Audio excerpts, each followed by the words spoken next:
مدام منسيات عبريدي رنا سلام نعخم يخون أب كل خرنعات على متركبو زخبركم سمعتي ردي رنا بحفشة بفلاي كأتختاتلت مدام منسيات كما يتغنيو حمس كوينو نعخم يخون يمزولنا مربات هزنا بساعتنا ترخمنا لنا كسافت أمي مرباتنا مسانا خد صنحو بخبر زعدمكم أخبرت محاري سنة صنحوت مدام منسيات عبريدي رنا هاجرنا زمحادرا فرحنبر مرحيه بلان مجمريا سجرودوب زجمرلو اواني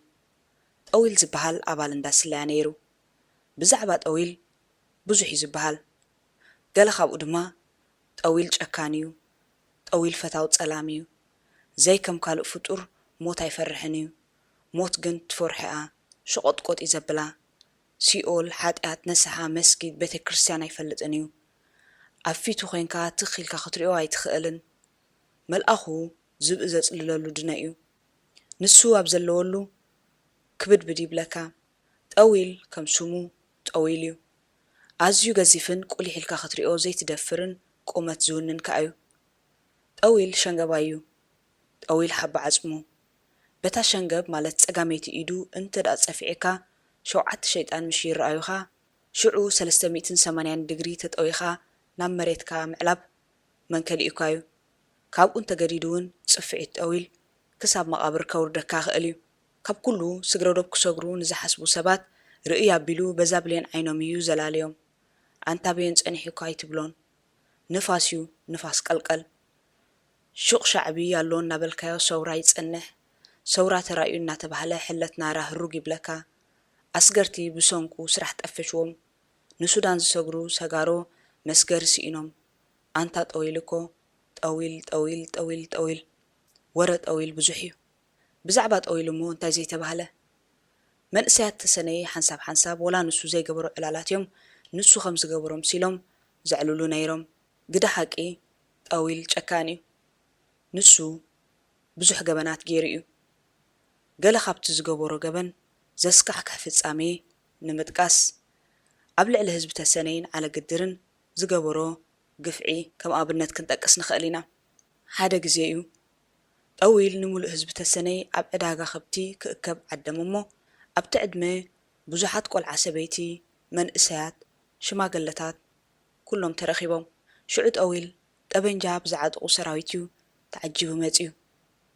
هزبي إرترا دارقا بمولو عطوق سلازخونة هزب تساني نتوم عطوقات ريو أي قرومون أي حدوسونون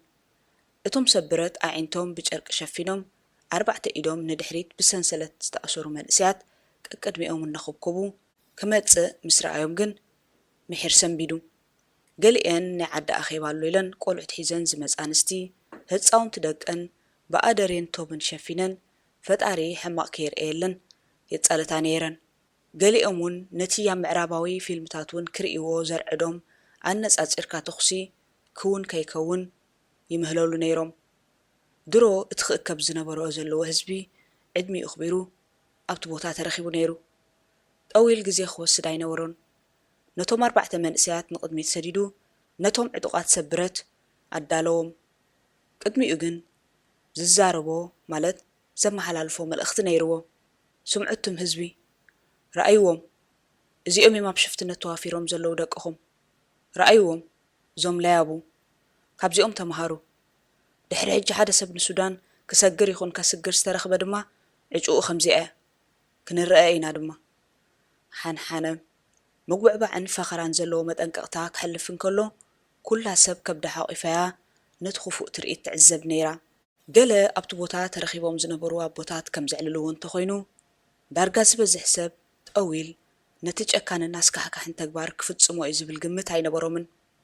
هزب إرترا بقزي مقزاتي تيبيا سراوي الدرك مسوان بدي متحبار لكم نزبلون من إسيات هزب أكيبو كرشنوم ريكوان تخونه دك إرترا بدك إرترا أمو دما نامرشان زبتسح قبن زي بلوم نوصحان من إسيات كرشنو كأزز لمو ترئيو بزي مخانيو نتنقر كأمنو زي كألو يقداس كونه طويل توكس زبل تأزاز مسمى حلالفة ምስሎም ንኸይልለ ብማስኬራ ተሸፊኖም ዝነበሩ ዕጡቓት ዕላማ ናብ ዝገበርዎም መንእሰያት ኣስገርቲ ኣነጻጺሮም ቃታ ሰሓቡ ተኲሶም። ኣብ ዓለማዊ ሕጊ ዝጠመየ ሃዳናይ እኳ ስጋ ስሳሕ ክበልዕ ህይወት እንስሳ ክሕልፍ ዘይፍቅዶ እቶም ሰብ ግዜ ግን ሰብ ክቐትሉ ተፈቒድሎም ሰብ ብሰቦም መንእሰያት ኣሕዋቶምን ደቂ ዓዶምን ህዝቢ ተናዊጹ ቆልዓ ሰበይቲ ወጪጩ ሽማገለታት ሰብኡት በቲ ትርኢት ፈዚዞም ሃለዋቶም ዘጥፍኡን ነይሮም እቶም ዝተተኰሰሎም መንእሰያት ኣብ ማእከል ሜዳ ተዘርጊሖም ትንፋሶም ሓሊፋ እቶም ዘይተተኰሰሎም ኣማኢት ህዝቢ እንዳስተንፈሱ ሞይቶም ነይሮም ኣብታ ሞት እቲኣ ፀሓይ ሞይታ ደበናታት ኣብ ሰማያት ሰነይ ሞይቶም እቶም ዝተኰሱ እውን ብዓቢኡ ሞይቶም እቲ እንኮ ብህይወት ዝነበረ እቲ ካብቶም ዝተተኰሰሎም መንእሰያት መሕኩልቱ ጥራሕ ዝተሃርመ መንእሰይ ነይሩ ንሱ ቃንዝኡ ጸይሩ ብዙሕ ህዝቢ መሕቢኢ ማለት መኸወሊ ዋልታ ተጠቒሙ ሃዲሙ እዩ ክሳብ ለይትሎም ግን ኣብዚኣ ኣትዩ ዝብል ሰብ የለን ምናልባት ተሃስዩ ስለ ዝነበረ ቃንዛ ምጻር ስኢኑ ኣብ መንገዲ ሞይቱ ክኸውን ይኽእል እዩ እቶም ገበርቲ ክፉእ ስርሖም ሰሪሖም ካብቲ ቦታ ቅልጢፎም ስለ ዝተሰወሩ ተታሓይዙ እዩ ዝብል ግምት ዳርጋ የለን ምናልባት ግን ካሃድም ርእሞ ስለ ዝነበሩ ኣበይ ከይበጽሕ ኢሎም ገዲፎሞ ክኾኑ ስለ ዝኽእሉ ኣብቲ ክበጽሖ ዝኽእል ቦታ ኸይዶም ሒዞም ቀቲሎም ክኾኑ ይኽእሉ እዮም ምናልባት ብዙሕ ምናልባት እውን ብህይወት ክህሉ ይኽእል እዩ ደሃዩ ዝሓትት ግን ክሳብ ሕጂ የለን ነዚ ሓቀኛ ዛንታ ምርኩስ ጌርና ክንዛረብ እንተደኣ ኮይና እቲ ዘሕዝን ጠዊል ካብቲ ዝገበሮ ንላዕሊ ሰይጣናዊ ባህርያቱ ከም ጅግንነት እዩ ዝቝጸረሉ ጠዊል ሓባ ዓጽሙ ጠዊል ጣጣማ ዓንዱ ክዝመረሉ ምርኣይ ንቡር ተወሲዱ እዩ ጠዊል መጺካ ጠዊል በዝንሆለ ሓዘካ ጠዊል እናተባህለ ከም ክንፊ ዘለዎ መልኣኽ ከም ኣበየ ከባቢኡ ዝጸንሕ ኣምላኽ ተቖጺሩ ንሱ ኣብ ዘየለወሉ ኸይተረፈ ኣብ ርእሲ መንእሰያት ተሰነይ ከም ዝህሉ ተገይሩ እዚ ጠዊል ኣብ ልዕሊ መንእሰያት ተሰነይ ዝገበሮ ሽርሒ መራሕቲ ሃገር ዝኾነ ፕሬዝደንት ኢሳያስ እውን ብቑል ካብ ዝብል ደጋጊሙ ተግቢርዎ እዩ ሰብ ተጋድሎ ክዕልሉ እንከለዉ ኢሳያስ ከም ሓደ ናይ ሆሊውድ ኣክተር ልዕሊ ዝፈጸሞ ጅግንነት ዝንኡ ክሃብብ ተገይሩሉ እዩ ኢሳያስ እኮ ብረት ተኲስዩ ኣብ ሰማይ ስሙ ዝጽሕፍ ኢሳያስ እኮ ብድሕሪት ተኲስዩ ጸላኢ ክቐትል ዝኽእል ዝብል ወሪኡ ሰምዑ ተጋደልቲ ድማ ነዚ ዓይኖም ክርእይዎ ይህንጠዩ ነይሮም ካብኡ ሓሊፎ እውን ከይረኣኽዎ ጥራይ ከይስዋእ እናበሉ ዝጽልዩ ተጋደልቲ ከም ዝነበሩ እዩ ዝዝንቶ እቲ ዘገርም ናይ ሽዑ ዝተዃሓሉ ዛንታታት ኢሳያስ ክሳብ ሕጂ ማለት ክሳብ እዋን እርጋኑ ከይዓጠጦም ጅንተው ምህላዎም እዩ ንሱ ከምቶም ካልኦት ኣብ ካቢነ ሚኒስተራት ትኽስ እናበሉ እናምባሃቑ ሃገር ዝመርሑ ሰበስልጣናት ኣፍሪቃ ክኸውን ዝተረፈ የብሉን ቃሬዛ ዝናፍቐሉ ዕድመ በፂሕ እንከሎ ግን ክሳብ ሕጂ ብሕሉፍ ኣብ ሃራሪ ታሪኹ ሃገር ይመርሕ ኣሎ ኢሳያስ እንተዘየለ ሃገር ባዲማ እያ ኢሳያስ እንተዘይህሉ ብኹሎም ፋሽስታውያን ሃገራት ምተደፈርና ዝብል ኣብ ዕስራታት ዝርከብ መንእሰይ ከጓንፈካ እንከሎ እስትንፋስ ዝሓፀሮ ወዲ 80 ዓመት ሽማገለ ሰብኣይ ከመይ ኣቢሉ ትንፋስ ዘለዎ ሃገር ክመርሕ ዝብል ጥዕና ዘለዎ ሕቶ ህሩግ ይብለካ ዝኣረገ መራሒ ብዝኣረገ ኣተሓሳስባ ክመርሕ ዝጽሊ መንእሰይ ከጓንፈካ እንከሎ ግን ነዊሕ ዝተሰርሓሉ ናይ ራዕዲ ስምዒት ተነዚሒሉ ከምኡ እውን ሕፅቦ ኣእምሮ ማለት ብሬን ዎሽ ከም ዝተገበረሉ ክትርዳእ ኣይትጽገምን ኣብ ሓደ ዛንታ ክንገር እንከሎ ሓደ ሓርማዝ ነበረ እቲ ሓርማዝ ብንእሽቱ እንከሎ መዓልታዊ ኣብ ሓንቲ ሽኻል ብቐጣን ገመድ ክእሰር ጀሚሩ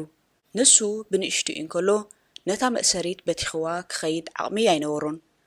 ዓብዩ ክንዲ ዝንፈልጦ ሓርማዝ ምስ ኮነ እውን ኣብታ ብንእሽቱ እንከሎ ዝእሰራ ዝነበረ ሽኻል በተቐጣን ገመድ ተኣሲሩ እዩ ዝውዕል ነይሩ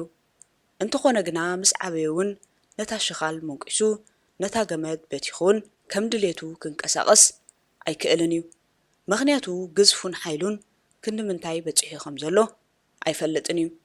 እታ መእሰሪቱ ካብ ብህፃኑ ልዕሊኡ ሓይሊ ከም ዘለዋ ጥራሕ ስለ ዝኣመነን ዝተነገሮን ክንምንታይ ሓይሊ ያጥሪሎ ብዘየገድስ ኣብ ኣእምርኡ ዝተቐርጸ ግና እታ ቀጣን ገመድ ካብኡ ከም ትሕይል እዩ ብጭቡጥ ኣብነት ኣብ ዓድናን ህዝብናን ክንርኢ እንተኾይና ድማ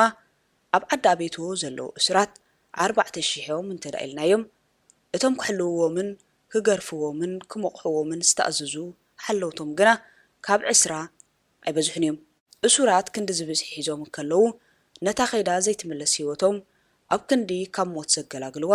ኣብ ክንዲ ምስቶም ክንዲ ርብዖም ዘይኣኽሉ ሰብ ከላሽን ተባኢሶም ዘድሕንዋ ስቕ ይመርፁ እዚ እናተቐትሉ ከይቀትሉና ከየጥፍኡና እዚኦም ሓያላት እዮም ብዝብል ራዕዲ በብሓደ እናተቐትሉ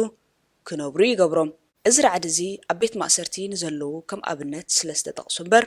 ኣብ ነብሲ ወከፍ ከባብን ዓድን ካብኡ ሓሊፉ እውን ኣብ ነብሲ ወከፍ ውልቀ ሰብ ዝተዘርግሐ መረብ እዩ ሕሉፍ ሓሊፍዎም ናብ ሃገራት ምዕራብ ነዚ ራዕዲ እዚ ሒዞምዎ ዝገሹ ደቂ ኤሪትራ ቁፅሮም ኣዝዩ ብዙሕ እዩ እቲ ናይ ራዕዲ ዋና ማለት እቲ ፍርሒ ዘከፋፍል ኣካል ከም መራሒ ናይቲ ሃገርን ርእሲ ኩሉ ነገራት ኣብቲ ሃገር ዝከናወን ነገርን ንኢሳያስ ክንጠቕሶ ግድን ይኸውን ኢሳያስ ኣብ ርእሲ መብዛሕትኡ ኤርትራዊ ሓያልን ርጉምን ጨካን ኣዋዲ ዘይብሉ ንዓለም ዘንቀጥቅጥ ዳናይ ዘይተረኽቦ ወዘተ እዩ ግዜ ግን ካብ ኢሳያስ ይሕይል ተፈጥሮ ኮይኑ ኢሳያስ ድሕሪ 1 ወይ 2 ዓመት ወዲ 80 ዓመት ክኸውን እዩ ወዲ 80 ዓመት ሃገር ክመርሕ ኣይኮነን ነብሱ ክመርሓን ክመልካን እንትኽኢል እውን ዓብቑም ነገር እዩ ልቡ ዘርባዕባዕ ክብል ይኽእል ናይ ምርኣይ ምስማዕ ምንቅስቓስ ገደባት ከጋጥሞ ናይ ተፈጥሮ ዘይልወጥ ሓቅን ሕግን እዩ እቲ ዝና ኢሳያስ ሕጊ ተፈጥሮ ስዒሩ ዝተሓፀበ ኣራእስ ግን ክሳብ ሎሚ ኢሳያስ ኣብ ኣዘራርብኡ ዘርባዕባዕ ኢሉ ሃውቲት ኢሉ እግረምን እድነቕን ኣሎ ብዓንደ ርእሱ እቲ ሃገርና ዘመሓድር ዘሎ እቲ መረቡ ዘርጊሑ ዝተኸፋፈለ ራዕዲ እምበር እቲ ወዲ 80 ዓመት ኣረጊት ፕረዚደንት ኣይኮነን እንተኾነ ግና ልክዕ ከም መንፈሰ ጠዊል ሓባ ዓፅሙ መንፈሱ ኣብ ልቢ ነብሲ ወከፍ ህዝቢ ኤርትራ ኣትዩ ፍርሕን ሽቁረራን ይፈጥር ኣሎ ጠዊል ውሑዳት ሰብረት ሒዙ ንጹሃት መንእሰያት ክቐትል እንከሎ ኣብቲ ቦታ ፍጻሜ ዝነበረ ህዝቢ ልቡ ብስቡሩ ሕዙን መንፈስ ሒዙ እዩ ዝከታተሎ ነይሩ ዓገብ ክብል እናኸኣለ ሽሾ ቁፅሪ ሒዙ ነቶም ውሑዳት ሰብረት ከሰንፎም ኣፈሙዞም ናብቶም ቀተልቲ ክመልስ ዘኽእል ሓይሊ ነይርዎ ክንሱ ኣብ ኣእምሮኡ ግን ዘፍርሕ ጽባሕ ፈጢሩ ስቕ ክብል መሪፁ ስቕትኡ ግን ጠቒምዎ ዶ ብርግጽ ኣይጠቐሙን ብኣግኡ በዳሊኡ ክቐፅዕ እናኸኣለ እንከሎ ዝመርሖ መራሒ ኣብ ዘይብሉ እንሀ ንዓመታት ኣብ ርእሱ ዝተሃንፀ ራዕዲ እናቐተሎ ይነብር ኣሎ መደብ መንስያት ኣብ ሬድዮ ኤረና መዓልቲ ፍቑራት ነብሲ ወከፍ ዓመት ኣብ 14 ለካቲት እዩ ዝኽበር ኣብ መላእ ኣሜሪካን ካልእ ቦታታት ዓለምን ኣብ መንጎ ፍቑራት ካረሜላ ዕምባባታት ቸኮላታን ካልእ ዓይነት ህያባትን ይለዋወጡ ኣብ መፋረቕ መበል 19 ክፍለ ዘመን ብዙሓት ካብቶም ሎሚ ንፈልጦም ንግዳዊ ልምድታት መዓልቲ ፍቑራት ዝጀመረሉ እዋን እዩ ደቂ ተባዕትዮ ቪክቶርያ ንደቂ ኣንስትዮ ብዕምባባታት ይማርኽወን ነበሩ ሪቻርድ ካድበሪ ናይ መጀመርያ ቅርፂ ልቢ ዘለዎ ሳንዱቕ ቸኮሌት ዝሰርሐ ሰብ እዩ ኩባንያ ኮንፌክሽን ኒው ኢንግላንድ ድማ ነቲ ቀዳማይ ቅዲ ናይ ኮንቨርሴሽን ሃርትስ ካሕትም ጀመረ ኣብ መጀመርያ 1910ታት ሓደ መዓልቲ ኣሜሪካዊ ኩባንያ ዝያዳ ወግዓዊ ዝኾነ ናይ መዓልቲ ፍቑራት ካርድታት ክዕድል ጀመረ እዚ ኩሉ ብስም ቅዱስ ቫለንታይን እዩ ዝትግበር ነይሩ ኣፈ ታሪኽ ከም ዝብሎ ቅዱስ ቫለንታይን ብመሰረት ገለ ምንጭታት ካብ ክልተ ፍሉያት ታሪኻውያን ገጸ ባህርዩ ዝብገስ ገለ ካብ ሓቅታት ቫለንታይን ህፃን እንከሎ ርእሱ ብምቑራፅ ከም ዝተቐትለውን ይዝንቶ እዩ መዓልቲ ፍቑራት ካበይ መበገሲኡ ታሪኽ ናይዚ በዓል ብልክዕ ኣይፍለጥን እዩ ኣብ ዝተፈላለዩ ጽሑፋት ድማ ዝተፈላለዩ ዛንታታት ንረክብ ወርሒ ለካቲት ካብ ነዊሕ እዋናት ሒዙ መዓልቲ ፍቑራት ምዃኑ ግን መላእ ዓለም ዝፈልጦ ሓቂ እዩ ክርስቲያናዊ ጥንታዊ ትውፊት ሮማውያን ከም ዝሓዘ ድማ ካልእ ሓቂ ኣሎ ቅዱስ ቫለንታይን ግን መን እዩ ብኸመይ ከ ምዝ ጥንታዊ ስርዓት ተተሓሒዙ ታሪኹ ካብን ናብን ዝተፈላለየ እዩ ካቶሊካዊት ቤተ ክርስቲያን ብውሕዱ ንሰለስተ ዝተፈላለዩ ቅዱሳን እያ ቫለንታይን ወይ ቫለንታይንስ ከም ዝበሃሉ ኣፍልጦ ትህቦም ኩሎም ድማ ብጽድቂ ዝሓለፉ ሰማዕቲ ምዃኖም ተኣምን። ገለ ኣፈ ታሪኽ ከምዚ ይብሉ እዮም። ቫላንታይን ኣብ ሳልሳይ ክፍለ ዘመን ኣብ ሮማ ዘገልገለ ካህን መንባሩ ይንገር። ሃፀይ ክላውዲዮስ ዳግማዊ ንጽል ደቂ ተባዕትዮ ካብቶም ኣንስትን ስድራ ቤትን ዘለዎም ዝሓሹ ወተሃደራት ከም ዝኾኑ ምስ ገበረ ንመንእሰያት መርዓ ካብ ሕጊ ወፃኢ ገበሮ። ቫላንታይን ግን ነቲ ኣዋጅ ዘይፍትሓውነት ምዃኑ ስለ ዝተረድአ ንክላውዲዮስ ተጻሪሩ ንመንእሰያት ፍቑራት ብሕቡእ ሓዳር ክምስርቱ ሓገዞም። ተግባር ቫላንታይን ምስ ተረጋገጸ ክላውዲዮስ ክቕተል ኣዘዘ። ካልኦት እቲ ሓቀኛ ስም ቅዱስ ቫላንታይን ዘተርኒ ዝተባህለ ጳጳስ ምዃኑ ዝዛረቡን ኣለዉ። ንሱ እውን ካብ ሮማ ወፃኢ ብክላውዲዮስ ዳግማዊ ርእሱ ከም ዝተቖርጸ